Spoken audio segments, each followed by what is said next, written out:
Amigos do Fuzuê, hoje é dia especial, está aqui do meu lado, a gente está se preparando para fazer um arraiá Fuzuê, próximo dia 24 agora, e do meu lado está nada mais, nada menos que uma figura emblemática da cultura popular nordestina, ele, que é Salatiel de Camarão, que é produtor, é forrozeiro, é historiador, produtor e sobrevivente da cultura. Seja bem-vindo, Salatiel. Ô, rapaz, é um prazer estar aqui e poder contribuir com essa energia boa e com esse momento de reflexão descontraído, mas não deixa de ser reflexivo. Com certeza não. O que a gente sempre diz lá no nosso Fuzuê, que é cultura, cidadania, humor e companhia. Dentro dessa cidadania vem essa história das reflexões que a gente tem que trazer junto com a leveza, mas tem que pensar o nosso país, tem que pensar a sociedade de toda forma, né? É por isso que cultura incomoda tanto, né? Com certeza. Você estava me É, contando a história da criação aí do seu nome, digamos assim, seu nome artístico é o Salatiel de Camarão, com um apóstrofo. Queria que você retomasse um pouco aí, que tem a ver com a história também do seu pai e de um costume também, né? a gente aqui no Nordeste, a gente tem um comportamento cultural muito de saudosismo e de tradição em determinados costumes, né? Então permanece algumas tradições muito medievais, né? E dentre diversos, um deles é essa questão de você se referir à pessoa ou da região da pessoa, né? Ou, ou da pessoa mais conhecida socialmente. Então você diz, Tem um barulhinho de fundo aí que tá vazando que tá danado, rapaz. É é, TV não, né? é, deixa eu. Vou fazer uma pausa aqui. Isso. Pronto, Pedro, quando você quiser. Pronto, estamos lá. Estamos continuando. Bom, então é natural o comportamento de a pessoa ser referida ou pela região dela, né? Ou pelo mais conhecido da família dentro da sociedade. Então, por exemplo, esse aí é Zé, filho de Danda da Toyota, porque é o cara mais conhecido, né, do que o transporte. Ou Dinda da venda, né? Então, sempre a pessoa, o mais novo, ele é reconhecido pela pessoa que já tem um nome dentro do local. Aham. Ou então, por exemplo, é, José Duarte, né? Surgiu uma família aqui chamada Duarte, que ela surge porque o cara era do Alto, né? Ele era da região Alta. Certo. Então fazia José Duarte, do Alto, né? Então Duarte terminou se tornando uma referência à família Duarte, que é uma família de artistas que temos aqui no Agreste.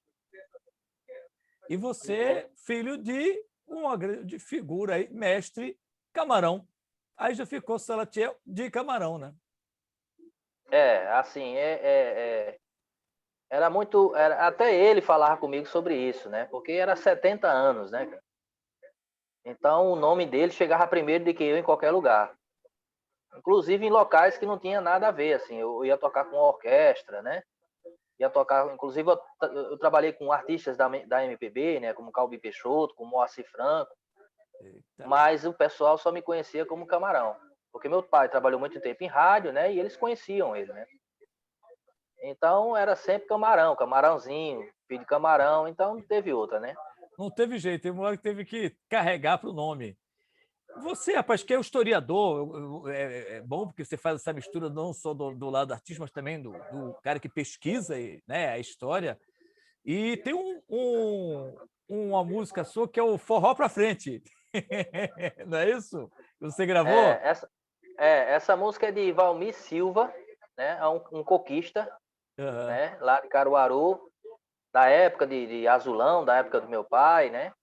E eu gravei esse forró, que inclusive foi título de um disco do meu pai, na década de 80.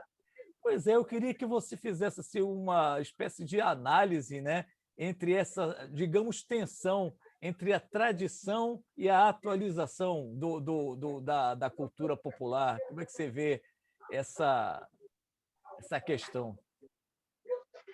Eu ainda hoje mesmo eu estava falando sobre isso, porque as pessoas, às vezes, com essa tentativa de identificar o que seria cultura, as pessoas deixam uma concepção muito caricata, né?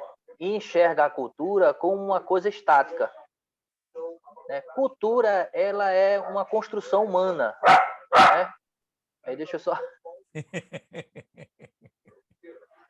Meu guardião aqui. Então, o que acontece? São hábitos e costumes que, ao tempo, eles vão se modificando, né? A gente costuma falar em história que a gente chama de hibridismo, né? Ou seja, quando você mantém-se uma base da tradição, mas você também adapta novas informações, né? Isso acontece com o povo africano, com o povo cigano, que são as bases do povo nordestino, né? Então a gente tem muita influência dos ciganos, dos africanos, dos próprios índios também, que tem essa concepção da Europa de que, né, tem muito isso você vê muito isso em religião, né? O cara é de uma religião, aí deixa aquela religião e vai para outra, aquela outra não presta, aquela não vai para Deus.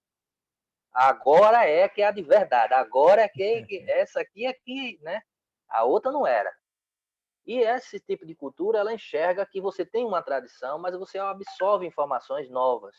E, inclusive, isso é uma das características que a cultura do Nordeste vai ser fundamental para ela fazer fricção de outras culturas. Porque você tem uma mistura de cultura moura, né, africana, judaica, cigana, né, indígena, portuguesa, né? Então, eles vão captar o que eles consideram de melhor daquilo ali, que acham interessante, e vai agregar. Então, você vai começar a ter uma mistura muito rica, né? Isso desde de campos harmônicos, né? Campos modais, né? Até movimentos corporais, até gastronomia, até Aham. vestimentas, né? Então, para mim, cultura ela não é estática.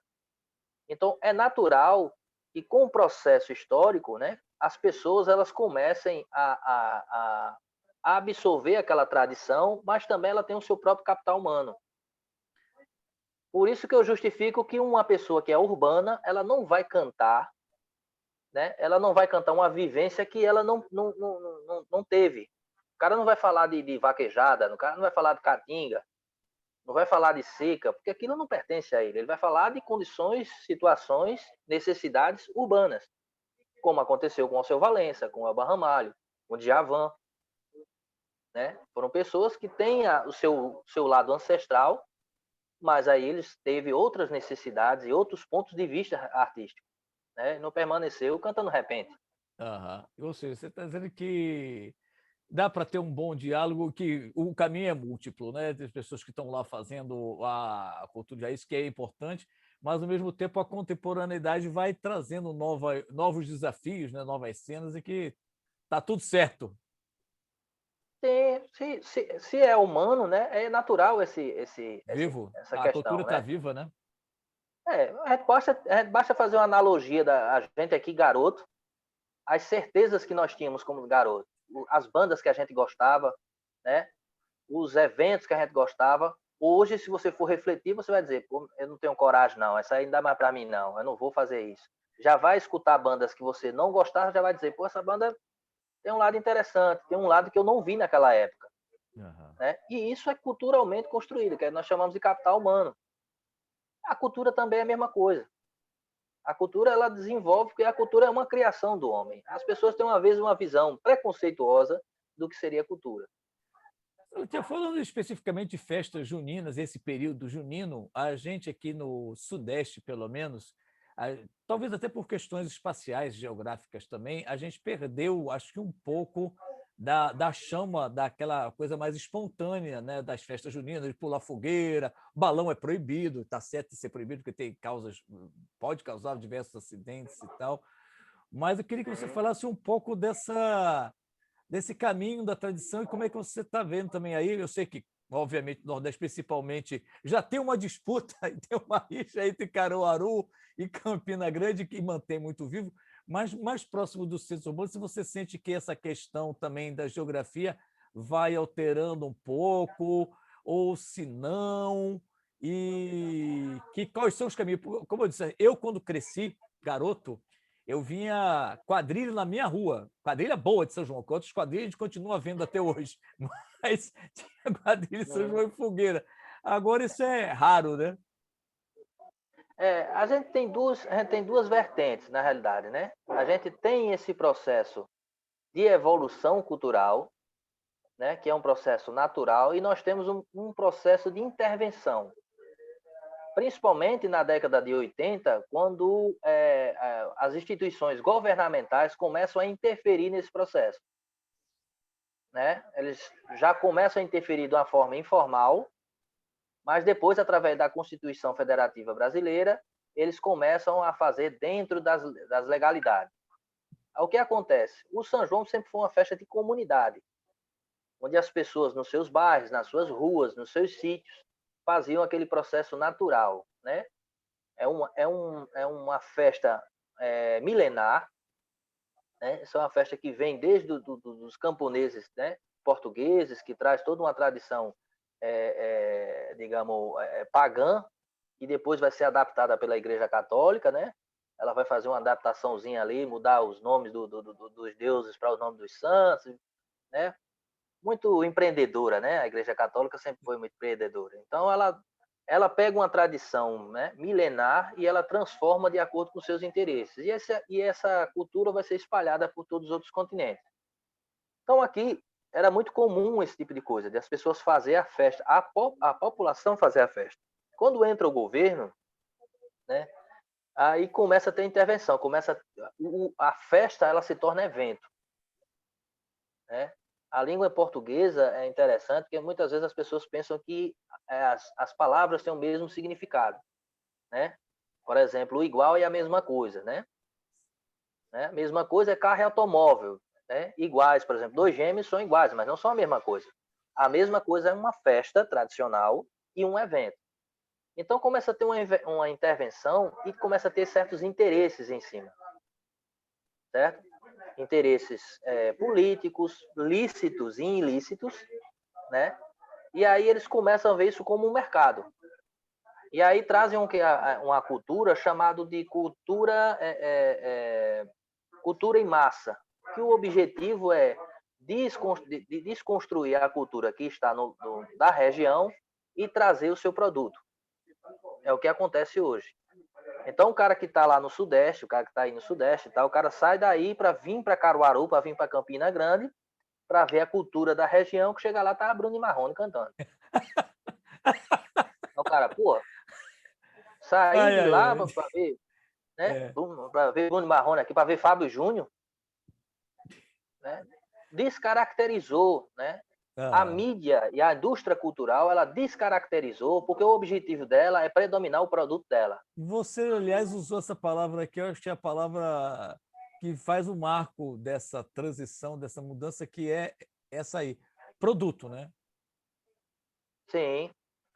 Apesar de que a cultura também é refletida como produto, né? A própria palavra cultura popular, no final do século XIX, ela começa a ela ganha força por causa disso, porque é um consumo em massa, né? Ela deixa de ser folclore e começa a ser chamada de cultura popular, né? Porque até então só existia a cultura erudita e o folclore, né? Sim. Ou seja, a cultura civilizada, o único que tinha cultura era o civilizado, e o selvagem, o barbárie, tinha o que chamar de folclore. Mas ela não era pensada nessa questão tanto de venda, né? Eu acho que quando começa ali a partir da segunda, talvez mais a partir dos anos 70 e 80, né?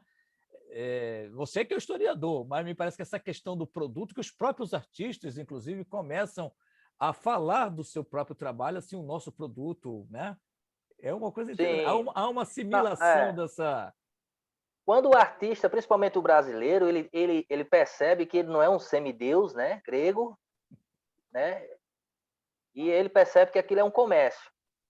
Você está falando desse processo, porque os artistas antigamente era tudo, não saía, ficava escondido, né, queria se comunicar com o público, porque ele tinha que manter um clima, né, ele tinha que ter, né, nessa época não tinha muito isso, né.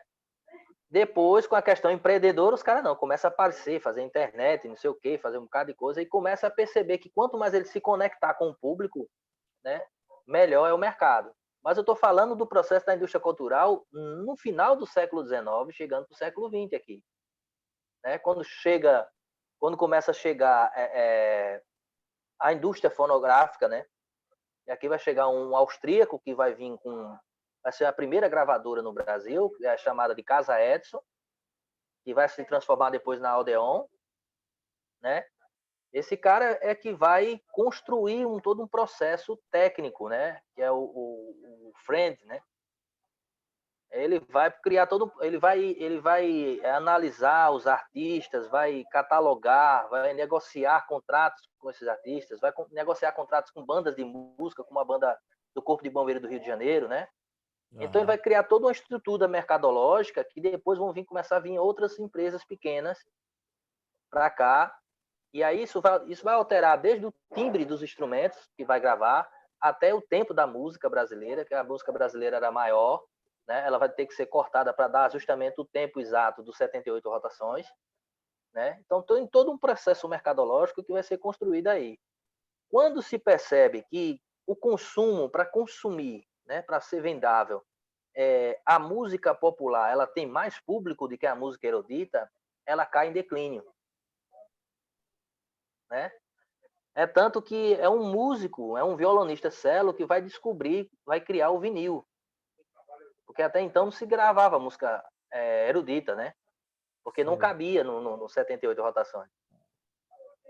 Né? Então ele, com o intuito de fazer isso, de ter um produto que possa captar uma peça, ele termina criando um vinil. Né? Então uma cultura, né, construída pelos burgueses vai cair em declínio e aquela cultura considerada caricata, né, selvagem, ela vai considerar a ser o carro-chefe do mercado. Me diga uma coisa, rapaz, a gente ficaria horas aqui conversando com o Salatiel, no dia vai ser mais rápido ainda. Queria falar de você agora, da sua arte, do seu trabalho mesmo, das suas gravações, até porque no dia a gente está em clima de festa, né? Clima de São João, forrozeira, bate-papo de história também. E queria que você falasse do teu trabalho especificamente. Está sendo lançado alguma coisa agora? Você tem algum projeto para ser lançado próximo? Eu gravei recentemente uma aula espetáculo, né?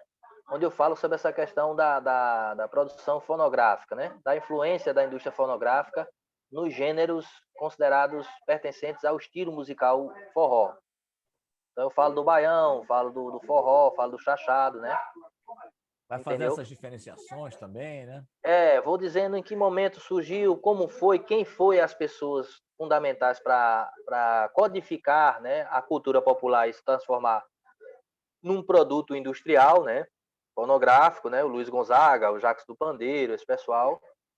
Eu lancei também um EP que está nas plataformas digitais que chama-se Ao Meu Mestre, né? Então tem um camarãozinho lá com as abumbazinhas lá e eu tenho uma participação da Elba Ramalho, né? Do Jorge de Altinho, né? Do Santana. E aí tenho duas participações que ainda não estão mais com a gente, mas são de grande importância, que é o seu Vavá, né? O Genival Lacerda. Eita, E seu Domingos. O Genival é o Meu Legado ou é o Forró Pra Frente que é com ele? É um dos dois? Não, ou eu me enganei? Forró Pra Frente o nome da canção de Vamicir. Mas é com ele, não é? Não é com o Genival, não é isso? Com o Genival Lacerda. Isso. Aí tem o seu Domingos e tem nesse EP tá a Elba Ramalho, o Jorge Altinho, você tá chique, e o Santana. Hein? Tá chique.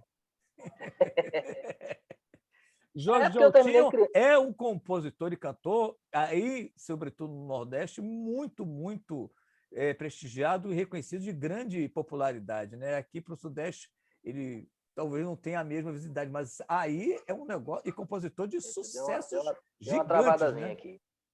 Opa! Você me ouve, Salatiel?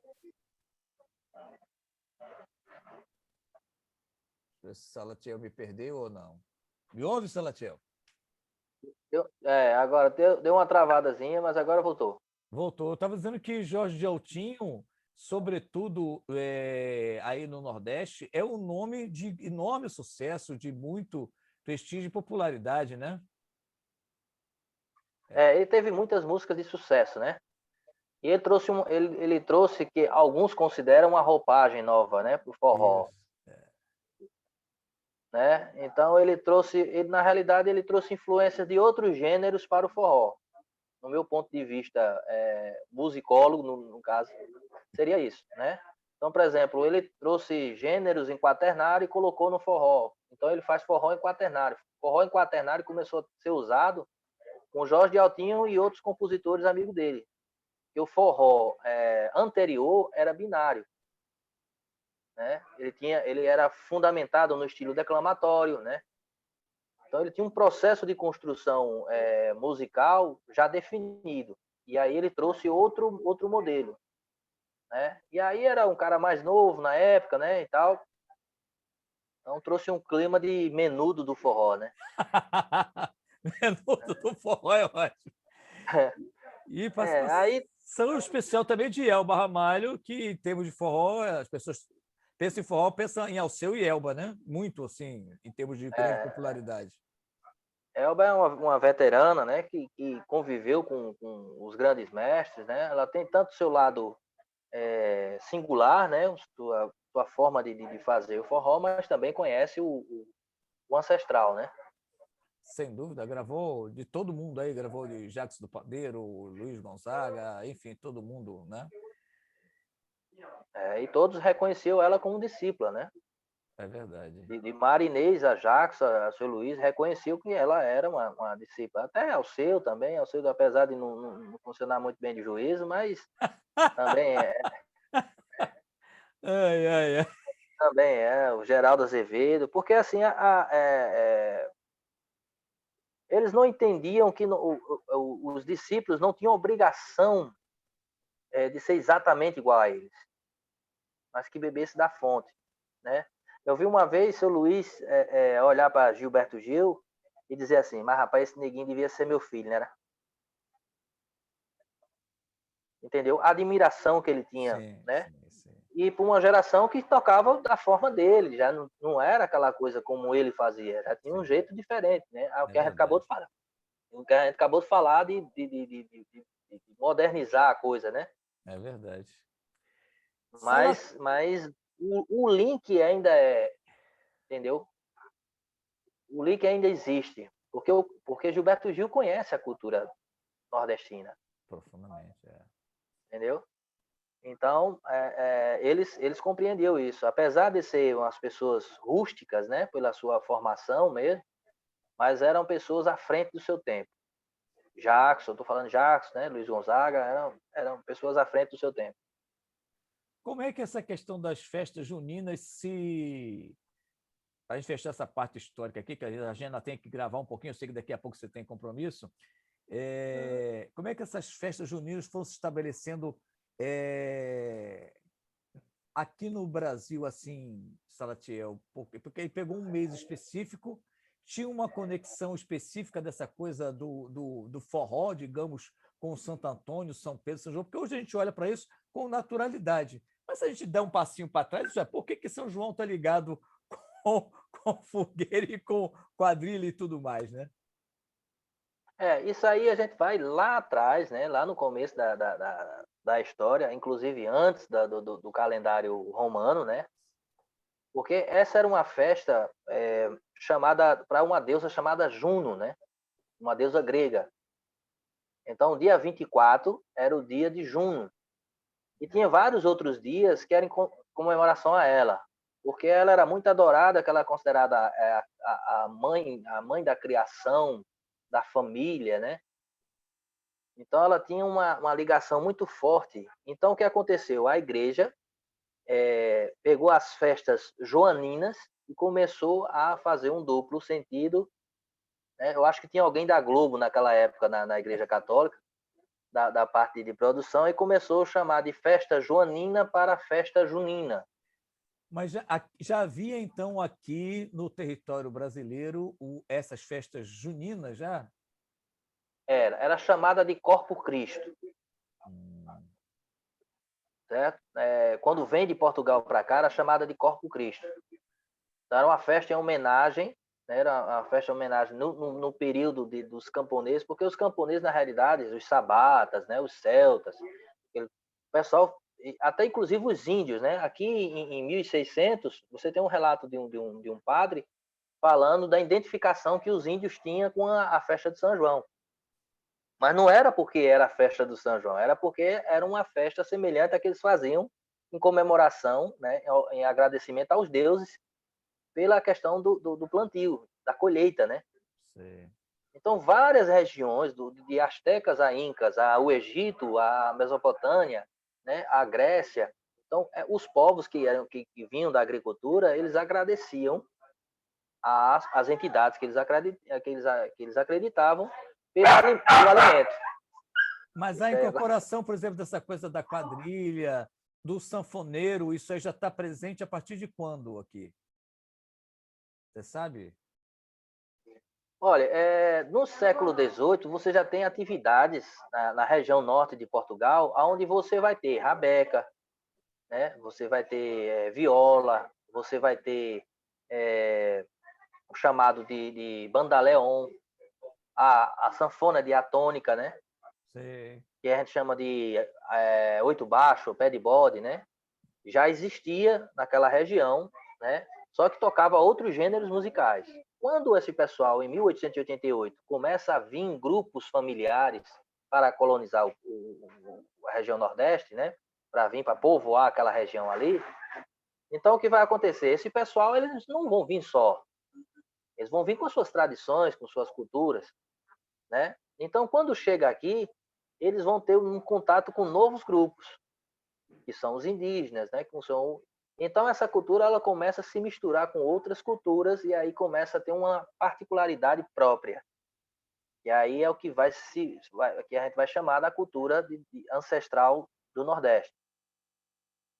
Então, você vai ter a forma de tocar diferente, né? Você vai ter o miudinho, né?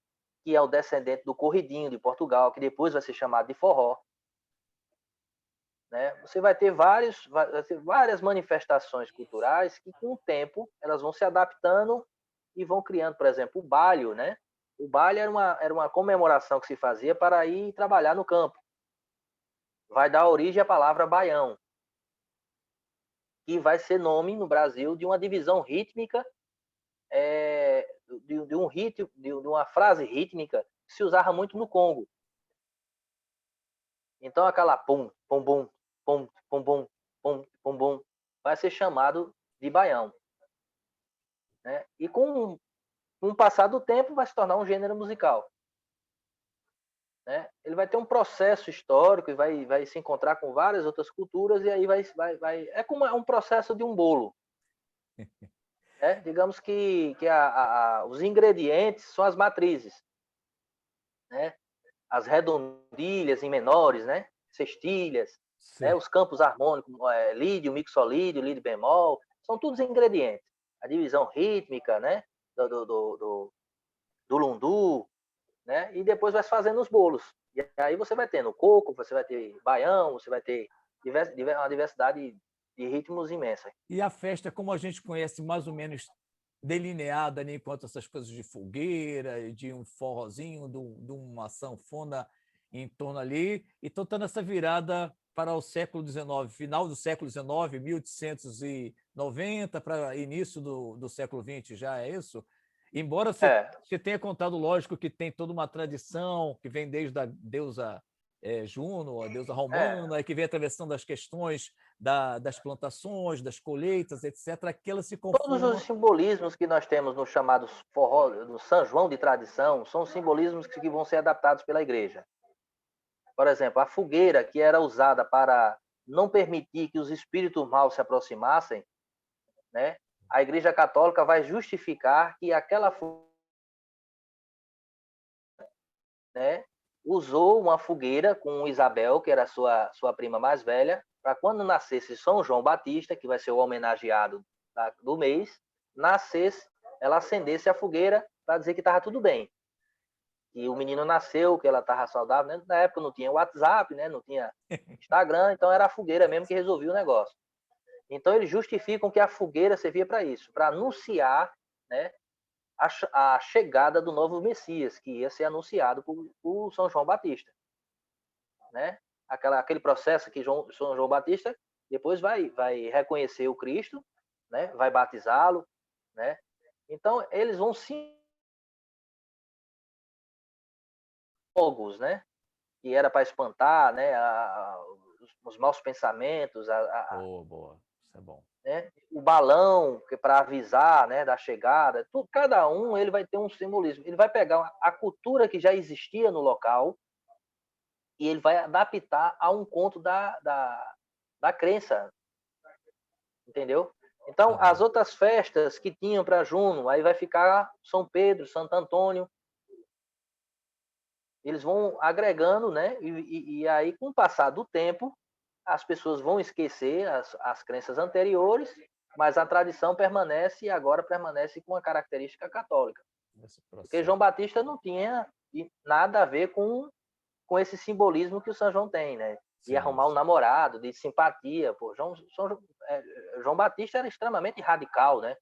Era aquele religioso radical, né? E hoje tem essa coisa, né? Que ele seria bem amoroso, né? Porque as tradições que tem, muita coisa indígena que foi absorvida pela igreja, né?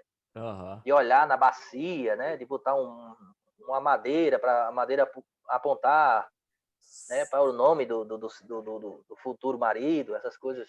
Salatiel é papo bom demais, a gente passava a noite inteira com ele, você que daqui a pouco vou parar aqui, Salatiel, vou parar essa gravação para a gente gravar a chamada para o programa, tá bom? Pronto, massa.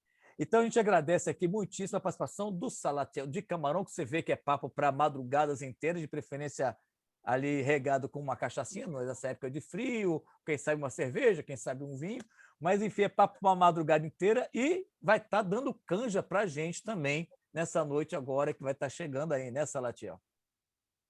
Como diz aqui, ó, cachaça, rapadura e farinha não se nega a ninguém. Viu?